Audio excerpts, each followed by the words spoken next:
لا الہ الا اللہ محمد رسول اللہ، لا الہ الا اللہ محمد رسول اللہ، لا الہ الا اللہ محمد رسول اللہ۔ اعوذ باللہ من الشیطان الرجیم، بسم اللہ الرحمن الرحیم۔ ناظرین کرام، السلام علیکم ورحمۃ اللہ وبرکاتہ۔ 6 جولائی 1991 کو کینیڈا میں جلسہ سالانہ پر لجنہ اعمال سے خطاب کرتے ہوئے حضرت خلیفۃ المسیح رابع رحمہ اللہ نے جس موضوع پر حضور بات کر رہے تھے اس کے متعلق ایک حصہ جو فرمایا وہ میں اس وقت آپ کے سامنے پڑھ کر آج کے اس پروگرام کا آغاز کروں گا۔ حضور نے یہ فرمایا کہ جب بچے بڑے ہو جاتے ہیں، اور چونکہ لجنہ تھی تو حضور نے فرمایا کہ آپ کے تعلق میں بچیوں کی مثال زیادہ مناسب ہے، کہ جب بچے بڑے ہو جاتے ہیں بچیوں کی نظریں بدلنے لگتی ہیں، جب ان کے بالوں کے انداز، ان کے کپڑوں کے انداز، ان کی مسکراہٹیں، ان کی دلچسپیوں کے انداز ظاہر ہو جاتے ہیں اور آپ کو پتہ لگ جاتا ہے کہ انہوں نے اپنا رخ بدل لیا ہے، اس وقت اگر آپ کچھ کریں تو کچھ نہیں ہو سکتا۔ دعاؤں کے نتیجے میں کچھ نہ کچھ تو ضرور ہو سکتا ہے، لیکن میں نے یہ دیکھا ہے کہ ایسے بچوں کے حق میں دعائیں نسبتاً کم قبول ہوتی ہیں، اور ایسے بچوں کے حق میں زیادہ قبول ہوتی ہیں جن کی ماؤں کی دلی تمنا ان کو نیک رکھنے کی ہوتی ہے۔ چنانچہ بہت سی ایسی بچیاں مجھے دکھائی دیتی ہیں جن کو دیکھ کر مجھے خطرہ پیدا ہوتا ہے کہ ان کی اچھی تربیت نہیں ہوئی، اور وجہ یہ ہے کہ ماں باپ نے بچپن سے ان کو اسی ماحول میں، اسی انداز میں بڑے ہوتے دیکھا ہے اور پرواہ نہیں کرتے، بلکہ بعض ان میں سے اپنی جہالت کی وجہ سے فخر محسوس کرتے ہیں، بعض کا معاشی پس منظر کمزور ہوتا ہے اور علمی پس منظر کمزور ہوتا ہے، اور اس کی وجہ سے ایک احساس کمتری کا شکار ہو چکے ہوتے ہیں۔ وہ جب اپنے بچوں کو نئے نخروں کے ساتھ بلند ہوتے دیکھتے ہیں، زیادہ اچھے تلفظ سے انگریزی بولتے دیکھتے ہیں اور ایسے لباس پہنتے دیکھتے ہیں جو انہوں نے خواب و خیال میں بھی کبھی نہیں دیکھے تھے، تو وہ سمجھتے ہیں کہ یہ بچے تو بڑے زبردست بن رہے ہیں، بہت ماڈرن اور عظیم الشان بچے ہیں، ہم تو پتہ نہیں کس گھورے میں پڑے رہے تھے، اور یہ نہیں سمجھتے کہ اس کے ساتھ ساتھ وہ ان کے بچے نہیں رہتے بلکہ کسی اور کے بچے بن رہے ہوتے ہیں، اور جب ان کو احساس پیدا ہوتا ہے اس وقت تک وہ کسی اور کے بن چکے ہوتے ہیں۔ اور مثال ایسی ہے جیسے احمدی ماں باپ کے گھر بچے پیدا ہوں، ان کے اخراجات پر تعلیم حاصل کریں، اور آخر جب جوان ہوں تو غیروں کے ہو چکے ہوں۔ تو آپ یہ بچے کس کے لیے پال رہی ہیں؟ محمد مصطفیٰ صلی اللہ علیہ وسلم کے لیے یا شیطانی طاقتوں کے لیے اور دنیا پرستی کے لیے؟ آپ کی تو ساری دولت ہی اولاد ہے، یہی تو آپ کا مستقبل ہے۔ اگر اس کی اداؤں سے آپ واقف ہی نہیں کہ یہ ادائیں کیسی ہیں اور کدھر لے کر جا رہی ہیں، تو پھر آپ کو تربیت کا کوئی سلیقہ نہیں ہے۔ ناظرین کرام، یہ بات جو ہے سننے میں جو ہے وہ کسی قدر سخت لگ سکتی ہے، لیکن یہ تلخ حقائق کی صورت میں کیونکہ موجود ہوتی ہیں باتیں، اسی لیے بیان کی جاتی ہیں، اور ہماری خوش قسمتی یہ ہے کہ ہمارے یہ عظیم رہنما، ہمارے خلفائے کرام بر وقت ہمیں ان باتوں کی طرف متوجہ کرتے ہیں اور متنبہ کرتے ہیں۔ ہمارے ریگولر دیکھنے والے ویورز جو ہیں وہ جانتے ہیں کہ ان دنوں اپنے اس پروگرام دینی و فقہی مسائل میں ہم بچوں کی تربیت، تعلیم اور پرورش کے موضوع پر گفتگو کر رہے ہیں۔ آج کے بھی اس پروگرام میں ہمارا یہ سلسلہ جاری رہے گا، اور اسی مناسبت سے حضرت خلیفۃ المسیح رابع رحمہ اللہ کا یہ اقتباس میں نے آپ کی خدمت میں رکھا ہے۔ آج کے اس پروگرام میں جو علماء کرام ہمارے ساتھ یہاں تشریف رکھتے ہیں اسٹوڈیوز میں، ان میں مکرم و محترم مولانا ظہیر احمد خان صاحب اور مکرم و محترم حافظ سید مشہود احمد صاحب ہیں۔ ان بزرگان سے ہم اس کے متعلق بات چیت کریں گے، اور ہم نے آپ جانتے ہیں کیا آغاز کیا تھا کہ پیدائش، بلکہ اس سے پہلے کے مراحل سے لے کر ہم اس موضوع پر گفتگو کریں۔ اب مرحلہ وار جو ہے ہم ایسی جو ہے وہ اسٹیج تک پہنچ چکے ہیں کہ جہاں پر فردر جو مسائل پیش آتے ہیں، جو ضرورتیں پیش آتی ہیں، یا جو زندگی کی ریئلٹی کی شکل میں بعض صورتحال نکل آتی ہیں، ان کے متعلق کیا احکامات ہیں، کیا تعلیمات ہیں، تو وہاں سے اب ہم آگے آغاز کریں گے۔ خان صاحب، بہترین صورت تو یہی ہے کہ والدین اکٹھے ہوں، بچے ان کے پاس ہوں، وہ ان کی پرورش کریں اور اپنی جد و جہد کے ساتھ ان کو جو ہے اچھی تربیت دیں۔ لیکن یہ امر واقعہ ہے کہ بعض دفعہ ایسی صورتحال ہوتی ہے کہ والدین میں علیحدگی ہو جاتی ہے اور بچے چھوٹے ہیں، تو بچوں کی پرورش کا حق، یا معروف طور پہ حق حضانت جس کو کہتے ہیں، وہ کس کے پاس ہے اور اس کے کیا احکامات ہیں؟ بسم اللہ الرحمن الرحیم۔ حضانت کا لفظ جو ہے وہ بچے کی اس عمر سے تعلق رکھتا ہے جو پیدائش سے کے بعد سے لے کے اس کی سمجھ بوجھ حاصل کر لینے کی عمر کا عرصہ ہے۔ قرآن کریم میں اور احادیث نبویہ صلی اللہ علیہ وسلم میں کوئی اس کی معین عمر تو بیان نہیں ہوئی، لیکن مختلف علماء، مختلف فقہاء نے اس کی مختلف عمریں بیان کی ہیں۔ بعض نے عرصہ رضاعت کو حضانت کی عمر قرار دیا اور 2 سال بیان کیا، بعض کے نزدیک یہ 11 سال تک ہے۔ فقہ احمدیہ کے مطابق یا ہمارے نزدیک قرآن و حدیث کی مختلف تعلیمات کو سامنے رکھتے ہوئے یہ عرصہ 9 سال کی عمر کا تعیین کی جاتی ہے، خواہ وہ لڑکا ہو خواہ لڑکی ہو۔ تو یہ وہ عرصہ ہے جس میں جیسے آپ نے فرمایا کہ بچوں کی نشو و نما، ان کی پرورش کی ذمہ داری جو ہے وہ اس عرصے سے جو تعلق رکھتے ہیں امور، وہ حضانت سے متعلقہ امور ہوتے ہیں۔ اس میں اگر تو میاں بیوی اکٹھے ہیں تو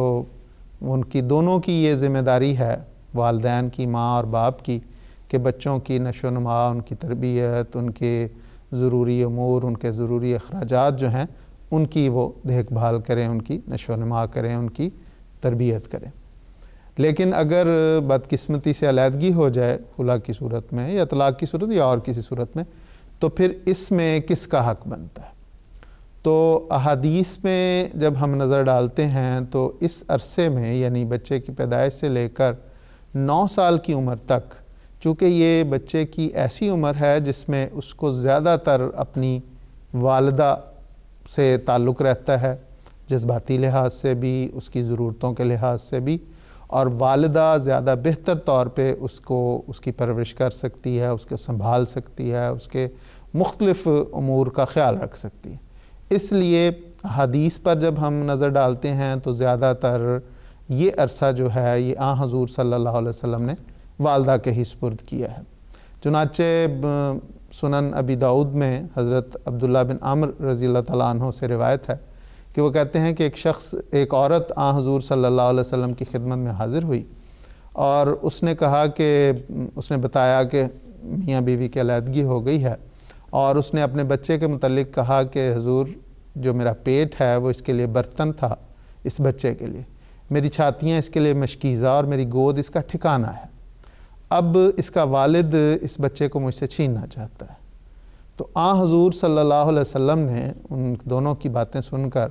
اس عورت کو یہ فرمایا کہ اس کا حق، زیادہ حق تمہارا ہے اور تمہارے پاس ہی رہے گا، سوائے اس کے کہ تم دوسرا نکاح کر لیتی ہو۔ اس پہ آگے شارحین حدیث اور فقہاء نے اور جماعت فقہ احمدیہ کے مطابق بھی کہ کسی عورت کے دوسرا نکاح کر لینے سے اس کا حق حضانت خود بخود ساقط نہیں ہو جاتا، بلکہ اگر کوئی عورت نکاح ثانی کر لیتی ہے تو یہ کوئی وجہ نہیں ہے اس کا حق حضانت ساقط ہونے کی، بلکہ والد، بچے کا والد اگر یہ ثابت کرتا ہے قضاء میں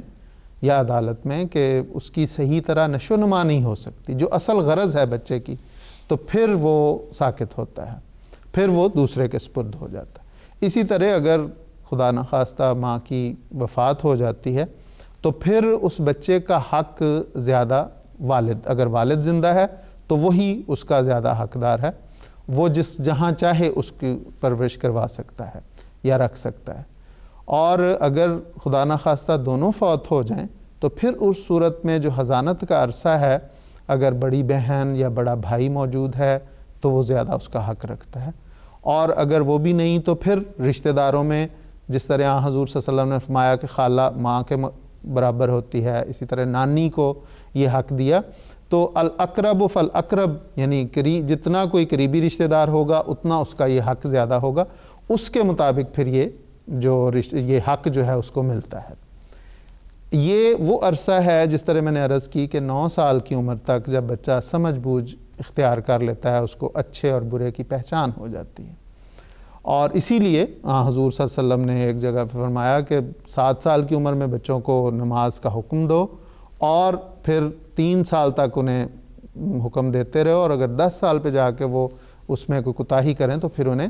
سرزنش بھی کر سکتے ہو۔ تو گویا 9-10 سال کا عرصہ ایسا ہے جس میں بچہ سمجھ بوجھ حاصل کر لیتا ہے۔ تو اس کے بعد پھر وہ جو عرصہ ہے اس میں اس عرصے کے ختم ہونے کے بعد بچے کو اختیار دیا جاتا ہے، اور احادیث میں موجود ہے کہ حضور صلی اللہ علیہ وسلم نے ایسی صورت میں بچے کو اختیار دیا کہ وہ جس کے پاس جانا چاہے، اگر وہ ماں کے پاس جانا چاہے تو ماں کے پاس چلا جائے، باپ کے پاس جانا چاہے تو باپ کے پاس چلا جائے۔ حضرت ابو ہریرہ رضی اللہ تعالیٰ عنہ کی روایت ہے کہ حضور صلی اللہ علیہ وسلم کی خدمت میں اسی طرح ایک معاملہ پیش ہوا، اور اس میں ایک عورت نے حضور صلی اللہ علیہ وسلم کو یہ عرض کی کہ حضور یہ میرا بیٹا ہے اور یہ میری خدمت کرتا ہے، میرے لیے پانی بھر کے لاتا ہے اور میرے دیگر کام کرتا ہے، اب اس کا باپ جو ہے وہ اس کو میرے سے چھیننا چاہتا ہے۔ تو گویا یہ بچہ اس عمر تک پہنچ چکا تھا جس میں وہ اس میں چھوٹے موٹے کام اپنی والدہ کی مدد کر سکے، تو اس میں حضور صلی اللہ علیہ وسلم نے بچے کو اختیار دیا کہ یہ تمہارا باپ ہے، یہ تمہاری ماں ہے، جس کے پاس تم جانا چاہو چلے جاؤ۔ تو جس کو بچہ اختیار کرے اس کے سپرد وہ کر دیا جاتا ہے، سوائے اس کے کہ قضاء یا عدالت یہ دیکھے کہ بچہ ایسے فریق کو اختیار کر رہا ہے جو ناجائز اس کی خواہشات پوری کرتا ہے، اس کو بگاڑتا ہے، اس کے لاڈ لڈاتا ہے، اور اس کی تربیت کی طرف اس کی دھیان نہیں، اور بچہ ایسی عمر میں ان کاموں کی طرف زیادہ مائل ہوتا ہے۔ تو ایسی صورت میں اگر دوسرا فریق یہ ثابت کر دیتا ہے اور قضاء یہ سمجھتی ہے کہ بچہ جس کو اختیار کر رہا ہے وہ اس کی تربیت کے لحاظ سے مناسب نہیں، تو قضاء مختلف فیصلہ بھی کر سکتی ہے۔ لیکن یہاں پہ ضمناً یہ بھی عرض کر دوں کہ احادیث میں یہ بھی وضاحت موجود ہے کہ مذہب کی بنا پہ اگر کسی کا مذہب کوئی اور ہے تو اس بنا پہ یہ اختیار جو ہے یہ متاثر نہیں ہوتا۔ چنانچہ حضور صلی اللہ علیہ وسلم کی خدمت میں ایک جھگڑا اسی طرح میاں بیوی کا پیش ہوا بچے کے بارے میں، اس میں سے ایک فریق مسلمان تھا، دوسرا مسلمان نہیں تھا، تو حضور صلی اللہ علیہ وسلم نے بچے کو اس معاملے میں بچے کو اختیار دیا، اور احادیث میں آتا ہے کہ بچہ اس فریق کی طرف جانے لگا جو مسلمان نہیں تھا، تو حضور صلی اللہ علیہ وسلم نے اسی وقت دعا کی کہ اے اللہ اس بچے کی رہنمائی فرما،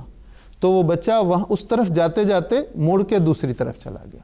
تو گویا اس میں بھی حضور صلی اللہ علیہ وسلم نے خود جبر نہیں کیا، خود نہیں روکا، خدا کے حضور عرض کی کہ اللہ اس کی تربیت کا معاملہ ہے، اس کی زندگی، اس زندگی اور اخروی زندگی کی بھلائی کا معاملہ ہے، اس لیے یہ اس فریق کو اختیار کرے جو بہتر ہے۔ تو یہ سارے جو صورتحال ہے اس میں بڑی وضاحت کے ساتھ اسلام میں موجود ہے، کوئی جھگڑا نہیں ہے کہ کس طرح اس کو اختیار کیا جائے۔ اچھا،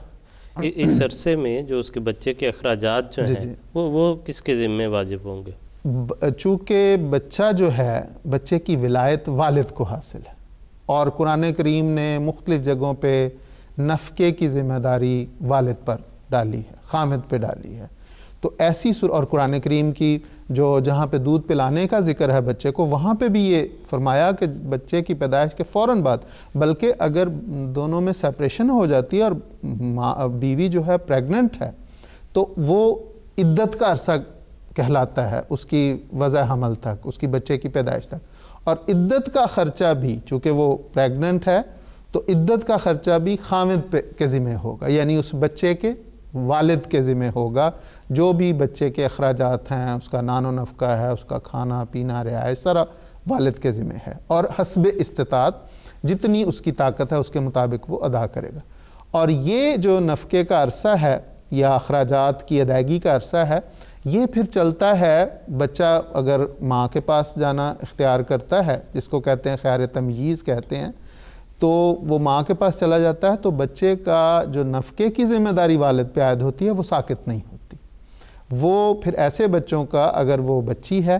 تو اس کی عموماً شادی ہونے تک یا اس کے برسر روزگار ہونے تک، اور اسی طرح بچے کی تعلیم مکمل کر لینے تک یا تعلیم کی جو عمر ہے، ایک معروف عمر ہے، اس تک پہنچنے یا اس کے برسر روزگار ہو جانے تک والد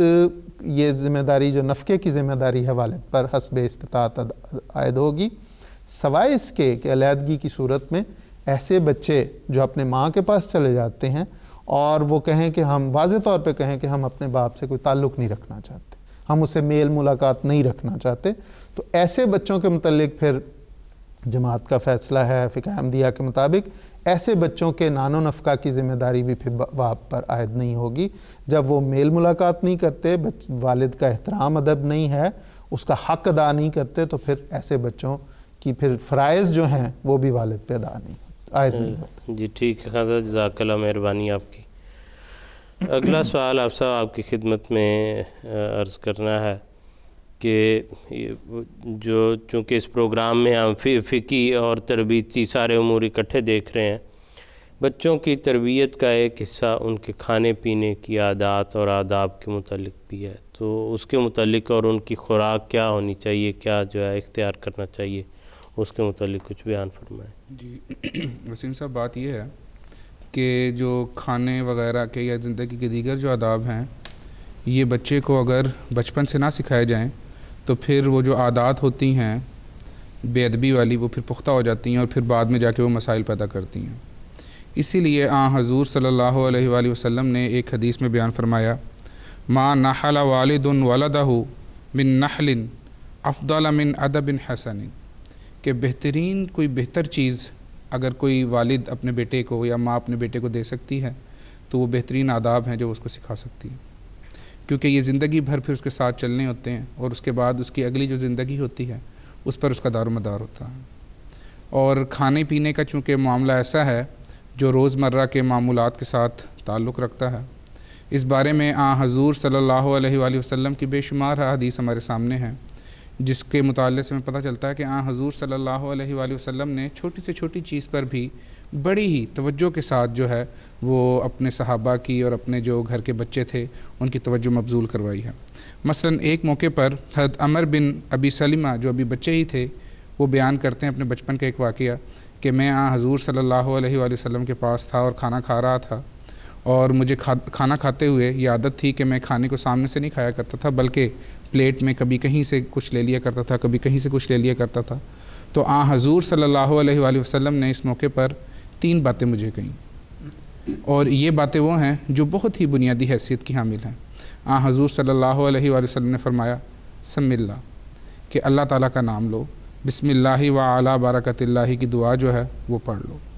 اور اس کے بعد فرمایا کل بیمینی کا، کھانا کھاتے ہوئے اپنے دائیں ہاتھ سے کھانے کو جو ہے کھانا چاہیے، اور تیسری بات یہ فرمائی مما یلی کا، وہ چیز کھاؤ جو تمہارے سامنے ہے۔ تو اس میں حضور صلی اللہ علیہ وآلہ وسلم نے بڑی ہی بنیادی طور پر یہ بات بتا دی کہ خدا تعالیٰ کا نام لے کر دائیں ہاتھ سے اور سامنے سے کھانا کھانا چاہیے۔ ایک موقع پر بیان کیا جاتا ہے کہ حضور صلی اللہ علیہ وآلہ وسلم اپنے صحابہ کے ساتھ کھانا کھا رہے تھے کہ ایک بچی ہے جو وہ آئی ہے حضور صلی اللہ علیہ وسلم کے پاس اور کھانا کھایا جا رہا تھا، تو کہا یہ جاتا ہے کہ وہ کھانے پر اس طرح سے جھپٹی ہے کہ گویا کہ پیچھے سے کہ اس کو دھکیل رہا ہے۔ تو حضور صلی اللہ علیہ وآلہ وسلم نے اس کا ہاتھ پکڑ لیا اور پھر اس کو سمجھایا ہے۔ اور کہا ہے کہ آرام سے کھانا کھانا چاہیے اور آہستگی سے کھانا کھانا چاہیے اور بسم اللہ پڑھ لینا چاہیے۔ اس سے یہ ہوتا ہے کہ شیطان کا جو تعلق ہے وہ ختم ہو جاتا ہے، اور پھر جو انسان کھانا کھا رہا ہوتا ہے وہ اس کے لیے برکت کا موجب بن جاتا ہے۔ پھر ہمیں یہ بھی نظر آتا ہے کہ بچوں کو خواہ وہ کھیل رہے ہوں، خواہ وہ کہیں کسی عمل میں مصروف ہوں، تو بہت سارے جراثیم جو ہیں وہ ہاتھوں پر لگ جاتے ہیں۔ تو ماں باپ کی یہ ذمہ داری ہے کہ وہ بچوں کو توجہ دلائیں کہ کھانا کھانے سے پہلے ہاتھ ضرور دھو لیں، وگرنہ ایسا بھی ہوتا ہے کہ بچہ کھیلتا ہوا آیا، کھیلتا کودتا ہوا، اور آتے ہی اس نے بھوک کہنا شروع کر دیا ہے، اور ماں باپ جو ہیں وہ یا ماں جو ہیں وہ ممتا سے بےتاب ہو کر جو بھی کھانے کو فوراً دے دیتی ہیں۔ تو گو کہ اس میں صرف چند سیکنڈ ہی لگتے ہیں کہ اگر بچے کو یہ توجہ دلائی جائے کہ ہاتھ دھو لیں، تو اس سے یہ ہے کہ اس کی صحت پہ بھی جو ہے وہ اچھا اثر پڑے گا، کیونکہ بیماریاں جو ہیں وہ اس کے جسم میں نہیں داخل ہوں گی اور وہ بچہ بیمار نہیں ہوگا، اور ایک بہترین عادت جو ہے وہ اس کی زندگی کا حصہ بن جاتی ہے۔ پھر یہ ہے کہ بچوں کو یہ بھی سمجھانا چاہیے کہ ایک جگہ بیٹھ کر آرام سے کھانا کھایا جائے۔ پھر حضور صلی اللہ علیہ وآلہ وسلم کی احادیث سے ہمیں یہ پتہ چلتا ہے کہ بعض اوقات بعض چیزیں ایسی ہوتی ہیں، مثلا کھجورے وغیرہ، تو یہ سمجھایا کہ ایک ایک کر کے چیز کھانی چاہیے۔ بعض اوقات بچوں کو یہ عادت ہوتی ہے کہ چاکلیٹس وغیرہ دیکھ لیتے ہیں تو دونوں ہاتھیں بھر لیتے ہیں، جیبیں بھر لیتے ہیں، تو حضور صلی اللہ علیہ وسلم نے اس طرف بھی توجہ دلائی کہ ایک ایک چیز جو ہے وہ لے کر کھانی چاہیے اور آرام آرام سے کھانا چاہیے۔ پھر ہمیں ایک چیز یہ بھی نظر آتی ہے کہ بعض اوقات بعض چیزیں ایسی ہوتی ہیں جو گر جاتی ہیں کھاتے ہوئے، تو ماں باپ توجہ نہیں کرتے، وہ گری ہوئی چیز کو اٹھا کے پھینک دیتے ہیں، ڈسٹ بن میں ڈال دیتے ہیں، اور اسراف ہو رہا ہوتا ہے، جو قرآنی حکم کے صریحاً خلاف ہے، کیونکہ اللہ تعالیٰ نے فرمایا ہے وَلَا تُسْرِفُوا، کہ کھانا پینا تو ہے لیکن اسراف نہیں کرنا اس کے ساتھ۔ اگر تو دسترخوان پہ بیٹھ کے کھایا جا رہا ہے اور کوئی چیز گر گئی ہے اس کے اوپر، تو تھوڑی بہت اگر کوئی مٹی لگ گئی ہے تو حضور صلی اللہ علیہ وسلم کا ارشاد یہی ہے کہ اس کو صاف کر کے اس کو استعمال میں لایا جائے، نہ کہ بچے کو یہ تعلیم دی جائے، یہ تربیت دی جائے کہ کھانے کے معاملات میں اسراف سے کام لیا جائے۔ پھر حضور صلی اللہ علیہ وآلہ وسلم نے جہاں کھانے کے آغاز میں ہمیں دعا سکھائی ہے، اگر کوئی شخص کھانے کے آغاز میں دعا پڑھنا بھول جاتا ہے تو صلی اللہ علیہ وسلم نے اس کے نعم و بدل کے طور پر ایک اور دعا بھی سکھائی ہے کہ درمیان میں اگر یاد آ جائے تو پھر وہ دعا پڑھ لی جائے، جس کے الفاظ ہیں بسم اللہ اولہ و آخرہ، کہ یہ دعا پڑھ لی جائے۔ پھر کھانے کے بعد کی دعا ہے جو حضور صلی اللہ علیہ وسلم نے سکھائی ہے۔ پھر پینے کے آداب آ جاتے ہیں، پینے میں خواہ وہ دودھ ہو خواہ وہ پانی ہو، حضور صلی اللہ علیہ وآلہ وسلم نے یہ سکھایا ہے کہ آرام آرام سے 3 گھونٹ کم سے کم جو ہے ان میں پانی کو پیا جائے۔ پھر مزید یہ بیان فرمایا کہ پانی پیتے ہوئے جو برتن ہے اس کے اندر سانس نہیں لینا، تو اس سے بھی حضور صلی اللہ علیہ وآلہ وسلم نے کراہت کا اظہار فرمایا ہے۔ اور دودھ پڑتے ہوئے جو دعا ہے وہ بھی بچوں کو سکھانی چاہیے کہ اللہم بارک لنا فیہ وزدنا منہ۔ پھر اسی طرح کھانا کیا کھلانا چاہیے اس بارے میں بھی جو خلفاء نے ہماری رہنمائی کی ہے وہ یہی ہے، اور حضور صلی اللہ علیہ وسلم کی حدیث کا مطالعہ کرنے سے ہمیں پتہ چلتا ہے وہ یہی ہے کہ بچے کو ہر طرح کی چیز دینی چاہیے۔ بعض اوقات بعض بچے بہت اچھی چیزیں ہوتی ہیں، مثلا سبزیاں ہیں وہ نہیں کھا رہے ہوتے۔ حضرت مسلم موعود رضی اللہ تعالیٰ عنہ کی ایک بات پچھلے دنوں میری نظر کے سامنے سے گزری، جس میں آپ نے والدین کو توجہ دلائی ہے کہ بچے کو ہر طرح کی چیز کھانے کو دیں۔ بعض اوقات بعض بچے جو ہیں وہ صرف گوشت کھانے کے عادی ہوتے ہیں اور سبزیوں کی طرف ان کو رجحان نہیں ہوتا، دالوں کی طرف ان کا رجحان نہیں ہوتا۔ حضور نے خصوصاً والدین کو یہ توجہ دلاتے ہوئے فرمایا کہ بچے کو ہر طرح کی چیز کھلائیں، وگرنہ جو بچے خالی گوشت کھاتے ہیں پھر ان کی طبیعت میں غصہ بہت آتا ہے اور جوش ان پر پھر غالب ہونا شروع ہو جاتا ہے، جو بعد میں بھی اور ان کی زندگی میں بھی بچپن میں بھی لڑائیوں کی صورت میں سامنے آتا ہے، یا وہ شور شرابہ کرتے ہوئے اپنا غصہ جو ہے وہ اس کا اظہار کر رہے ہوتے ہیں۔ تو بہرحال جو وہ کھا رہے ہیں اس خوراک کا بھی ان کی طبیعت پر، ان کی تربیت پر اثر ہو رہا ہے۔ آخری بات جو میں یہاں پر بیان کرنا چاہوں گا وہ یہ ہے کہ حضرت مسلم موعود رضی اللہ تعالیٰ عنہ نے ایک موقع پر والدین کو توجہ دلاتے ہوئے یہ فرمایا کہ جہاں بچوں کو کھانے پینے کے آداب سکھائے جائیں وہاں ان کو خدا تعالیٰ کی شکر گزاری کا جو پہلو ہے وہ بھی بہت زیادہ نمایاں کر کے ان کے ذہنوں میں اس بات کو راسخ کرنا چاہیے۔ حضور فرماتے ہیں جب کوئی چیز آئے تو ماں بچے کو سکھائے کہ یہ اللہ میاں نے بھجوائی ہے جو ہمیں رزق دیتا ہے، ہماری حاجتیں پوری کرتا ہے، ہماری دعاؤں کو سنتا ہے، ہمیں چاہیے کہ اس کا شکر ادا کریں۔ حضور مزید فرماتے ہیں بچہ کھانے پینے بیٹھے، ماں باتوں ہی باتوں میں اسے سمجھا سکتی ہے کہ یہ کھانا کتنی محنت اور کس قدر تبدیلیوں کے بعد تمہارے سامنے آیا ہے، حالانکہ تمہیں کچھ بھی محنت کرنی نہیں پڑی۔ یہ سب اس پاک مولا کا احسان ہے جس نے اول ان چیزوں کو پیدا کیا، پھر ایسے اسباب مہیا کیے کہ وہ تمہارے لیے تیار ہو، اور اب وہی پاک ذات ہے جو تمہارے لیے اسے نافع بنائے۔ تو حضور نے اس اقتباس میں بڑی وضاحت کے ساتھ فرمایا کہ کھانے پینے کے ساتھ ساتھ بچوں کو یہ شعور بھی دلانا چاہیے کہ ہم نے ہر حال میں خدا تعالیٰ کی شکر گزاری کو جو ہے وہ مد نظر رکھنا ہے اور ہر حال میں اس کا شکر ادا کرنا ہے۔ جی بالکل ایسا بڑی مزیدار بات ایک ذہن میں آ گئی، مشہور صاحب نے ذکر کیا نا جہاں پہ کہ بچے کھانے سے پہلے ہاتھ دھونے کا ہدایت ہے، اور بعض اوقات یہ تصور کے کھیل کود کے گندے ہاتھ ہوتے ہیں۔ مجھے حضرت مولانا محمد احمد صاحب جلیل کا جو ہمارے مفتی سلسلہ رہے، ان کی ایک بڑی خوبصورت بات یاد آئی کہ وہ نماز پڑھ کے ہم آئے تو کھانا کھانے لگے تو کہتے کہ میں نے ہاتھ دھونے ہیں۔ تو کسی دوست نے کہا کہ مول صاحب ابھی تو آپ مسجد سے آئے ہیں، وضو کیا تھا، اب آپ نماز پڑھ کے آئے ہیں۔ تو کہتے کہ نہیں، ہاتھ دھونے کا پھر بھی حکم ہے،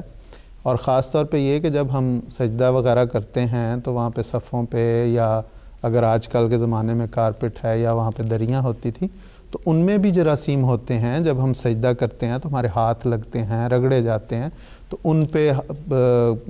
جراثیم لگتے ہیں، اس لیے وہ کھانا جب کھائیں گے تو وہ صحت کے لیے مضر ہے۔ اس لیے فرمایا کہ کھانا کھانے سے پہلے ضرور ہاتھ دھونے چاہیے، چاہے آپ نماز سے بھی آئے ہیں، چاہے آپ کھیل کود کے آئے ہیں۔ تو یہ بڑی اچھی بات میرے ذہن میں آئی تو میں نے بالکل ٹھیک ہے، مناسب بات ہے۔ اور یہ ساری چیزیں اگر بچپن سے عادت بنا دی جائیں بچے کی تو ساری زندگی اس کے ساتھ چلتی ہیں، وگرنہ وہ بیچارہ بڑا ہو کے چاہتے ہوئے بھی جو ہے مشکل میں پڑا رہے گا کہ اس کا فائدہ جانتے ہوئے بھی عمل کرنا جو ہے وہ اس کے لیے بڑا مشکل ہوگا۔ اس لیے یہ والدین کی ذمہ داری ہے۔ اور جیسے محترم آپ صاحب نے ذکر کیا کہ کھانے پینے میں اب بچے کا تو اپنا اختیار نہیں ہوتا، اس نے نہیں ڈھونڈ کے لانا کہ میں نے کیا کھانا ہے، تو اس کو اگر بچپن سے عادت ڈالیں کہ وہ دالیں بھی کھائے، سبزیاں بھی کھائے، گوشت بھی کھائے، ایک تو اس کی صحت کے لیے متوازن غذا جو ہے وہ ضروری ہے کہ دودھ دہی ہر چیز شامل ہو، اور دوسرا اس کی عادت بن جائے گی۔ زندگی میں کسی جگہ ہو سکتا ہے وہ ایسے حالات میں ہو جہاں اس کو گھر کے مطابق کی وہ پسند کی چیز نہیں ملتی، بالکل اس کو وہ اگر گوشت کھانے کا شوقین ہے وہ نہیں ملتا، سبزی مل جائے تب بھی گزارا ہو جائے گا، دال مل جائے تب بھی گزارا ہو جائے گا، کیونکہ اس کو عادت ہے کہ ہر چیز کھا سکتا ہے۔ اور آخری حصہ جو آپ نے بیان فرمایا وہ بھی بڑا اہم اور بڑا بنیادی ہے کہ شکر گزاری کا احساس جو ہے، وگرنہ ہمارے اگر ہم مغربی ممالک میں دیکھیں فراوانی ایسی ہے کہ بعض چیزیں بچوں کو بیچاروں کو احساس ہی نہیں ہوتا کہ اس کے حاصل ہونے میں کوئی ایسی وہ کوئی بڑا کام بھی ہے، وہ سمجھتے ہیں بس یہ تو ٹھیک ہے آ گیا میرے پاس، ان کو احساس ہی نہیں ہوتا۔ اس لیے وہ ان کو احساس دلانا ضروری ہے، اس کے بغیر انسان کے اندر وہ شکر کے جذبات پیدا نہیں ہو سکتے۔ بالکل حضرت خلیفۃ المسیح ثالث رحمہ اللہ کا واقعہ میں نے سنا کسی سے، کہتے ہیں حضور نے فرمایا کہ یہ شہد کا ایک چمچ جب میں کھاتا ہوں تو میں 1000 دفعہ جو ہے وہ شکر کرتا ہوں۔ بالکل درست۔ تو وہ کسی نے پوچھا یا صاحب نے خود ہی اس کی وضاحت بھی فرمائی کہ اس ایک چمچ کے لیے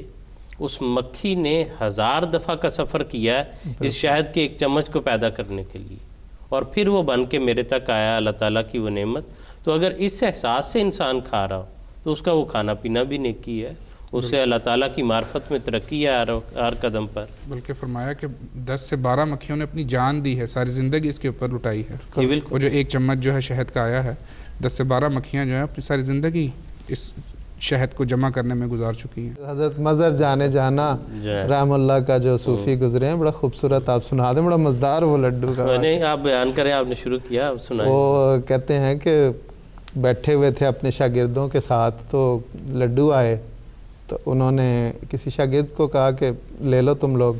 تو 2-3 لڈو تھے، وہ ہر ایک نے ایک لڈو اٹھایا اور منہ میں ڈال لیا۔ تو انہوں نے اس پہ تھوڑی سی حیرانگی کا اظہار کیا کہ تم لوگوں نے ایسے کھایا؟ تو انہوں نے کہا کہ پھر کیسے کھاتے ہیں؟ شاگردوں نے پوچھا۔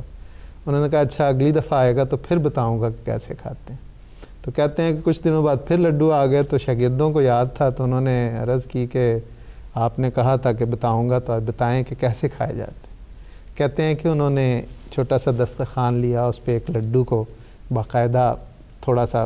اس کے الگ الگ، چونکہ وہ بوندی کے بنے ہوتے ہیں تو الگ الگ اس کی بوندی کی، اور ایک ٹکڑا اٹھا کے اللہ تعالیٰ کا شکر ادا کرنا شروع کیا، اور یہ خدا کے حضور عرض کی کہ اللہ تیرا شکر ہے کہ تو نے اس لڈو کو میرے تک پہنچانے کے لیے کیسے کیسے لوگوں کو خدمت پر معمور کیا۔ پہلے کسان نے بیج بویا، اس سے گندم ہوئی، اس سے پھر نشاستہ نکالا گیا، پھر اس سے لڈو کا وہ تیار ہوا، جو امیزہ تیار ہوا، پھر لڈو بنے۔ تو سارے درجے یاد کرنے کے بعد انہوں نے وہ لڈو منہ میں ڈالا، وہ جو لڈو کا ایک ذرہ تھا، ایک حصہ تھا، تو کہا کہ یہ ہے خدا تعالیٰ کے احسان۔ وہی حضرت خلیفۃ مسیح ثالث رحمہ اللہ والی بات کہ ان مکھیوں نے جان دی ہے اور خدا تعالیٰ نے ہم تک یہ پہنچایا ہے۔ اسی لیے تو فرمایا کہ جب کھانا کھاؤ تو دعا بھی وہی سکھائی کہ الحمدللہ الذی اطعمنا و سقانا و جعلنا من المسلمین، کہ اس ذات کا شکر کہ جس نے کھلایا پلایا۔ ہم یہاں پہ پانی تصور کرتے ہیں کہ بس ٹیپ کھولی اور لے لیا یا بوتلیں آ گئیں، لیکن اس زمانے میں، جس زمانے آج بھی وہ زمانے موجود ہیں کہ دور دور سے پانی لا کے پیتے ہیں لوگ، پتہ نہیں کس طرح صاف کر کے پیتے ہیں۔ حضرت صاحب نے ایک دفعہ فرمایا کہ جب میں افریقہ میں تھا تو میں ایک دفعہ پانی دور سے لے کے آیا، تو صاحبزادہ مرزا وقاص احمد صاحب اور بی بی جو ہیں چھوٹے تھے، تو اوپر سے دیکھ رہے تھے، تو حضور نے فرمایا کہ انہوں نے دیکھا تو وہ کہتے کہ دور سے کہا کہ اورنج واٹر لے کے آئے ہیں، اورنج کا جوس آیا ہے۔ کو اس طرح زرد ہوتا تھا پانی، پھر اس کو پھٹکڑیاں ڈال کے اس کو صاف کر کے پیا جاتا تھا۔ تو ایک وہ زمانہ حقیقت بات ہے، اور ہماری تو کوئی حیثیت نہیں ہے، ایسے ایسے بزرگان جو ہیں وہ ایسے حالات سے گزرے ہیں۔ وہ جگہ جہاں سے آپ ذکر کر رہے ہیں وہ میں نے خود دیکھی ہوئی ہے کہ وہ جو ہے وہ نالا سا ایک ہے، ایک چھوٹی سی نہر نما، تو وہاں سے نیچے سے جا کے وہ بھر کے لانا پڑتا ہے، اور اتنی محنت مشقت کے بعد تو ساری عمر، اور ان حالات میں جو دیکھنے والے سننے والے سب کا اپنا بیان بتاتا ہے کہ کبھی کوئی شکوہ شکایت، بلکہ شکر گزاری کے ساتھ اور قناعت کے ساتھ وہ سارا وقت جو ہے وہ گزارا ہے۔ اور جیسے اللہ تعالیٰ پھر فرماتا ہے لَإِن شَكَرْتُمْ لَأَزِيدَنَّكُمْ، جی بالکل، کہ اگر تم شکر کرو گے تو میں ضرور تمہیں نعمتوں میں بڑھاتا چلا جاؤں گا۔ اور اس کے ساتھ جو دوسرا حصہ ہے وہ بھی ہمیں ضرور مد نظر رکھنا چاہیے۔ یہ فرمایا کہ اگر تم انکار کرو گے اور ناشکری کرو گے تو پھر میری پکڑ جو ہے وہ بہت سخت ہے۔ تو اس لیے نعمتوں کے دوام کے لیے انسان کو خواہش اور کوشش اور دعا عاجزی کے ساتھ کرتے رہنا چاہیے۔ اولاد بھی جو ہے یہ اللہ تعالیٰ کی ایک نعمت ہے، ایک فضل ہے آپ کے پاس، اس پر بھی شکر کرنا چاہیے، اور اس کے شکر کا بہترین طریق یہ ہے کہ اس کو اچھے آداب اور تربیت اور اخلاق سکھائے جائے۔ اللہ تعالیٰ ہم سب کو اس کی توفیق عطا فرمائے۔ السلام علیکم ورحمۃ اللہ وبرکاتہ۔ لا الہ الا اللہ محمد رسول اللہ، لا الہ الا اللہ محمد رسول اللہ۔